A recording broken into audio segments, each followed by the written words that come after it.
Barchaga assalomu alaykum. Biz hozir ustozimizni To'lqin Qilichevning xonadoniga keldik. Ustozimizga yaxshi bir surprizimiz bor. Xudo xolasa kutinglar. Surpriz zo'ri. Assalomu alaykum barchaga. 1-oktyabr o'qituvchi va murabbiylar kuniga ustozimizga do'stlarimiz bilan bir sovg'a olgandik. O'zim safardaligim uchun sovg'ani Isroil bilan murojaat topshiradi. Ustoz, bayram muborak bo'lsin. Chin yurakdan tabriklaymiz. Не забывай меня, брат мой. Если в сердце ты ищешь ответ, заблудившийся неоднократно.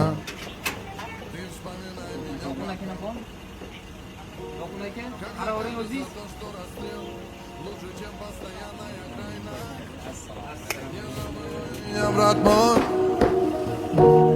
когда кажется сил уже нет, а душа твоя светлая в пятна. Sizga To'lqin aka bir kichkina bo'lsa ham sovg'amiz bor. Ustozlar bayrami bilan chin qalbimizdan tabriklaymiz.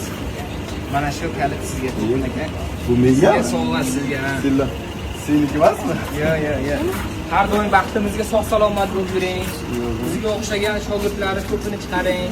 Я прошу, вспоминай обо мне, когда радостно или печально. Не забывай меня, брат мой. Yo, o'ylabman sen qaytib kelding deb. Bu sizga sovg'a. Mehmon keluvdi uyga. Как раз To'lqin aka yaqinda o'zlarining mashinasini sotgandilar. Endi bu bizga nima deydi, alam qiladi desa ham bo'ladi. Chunki ustozimizga arzimasa ham o'z shogirdlar nomidan Xudo xolasa qabul qilasiz ustoz. Xudo xolasa O'zbekistonimizga yana ham katta yaxshi shogirdlarni tayyorlab chiqaravering. Xudo xolasa biz shogirdlar har doim xizmatingizdan inshaalloh boringizga shukur.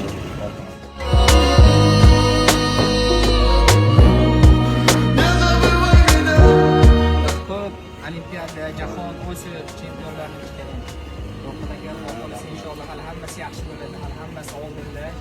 Iloyim oila a'zolaringizni, farzandlaringizni, ota-onangizni, shogirdlaringizni baxtiga har doim sog' salomat bo'ling. Xudo xolasa zo'r bo'ladi hammasi. Qanday? Sizlar bilan faxrlanaman. Alloh rozi bo'lsin sizlardan.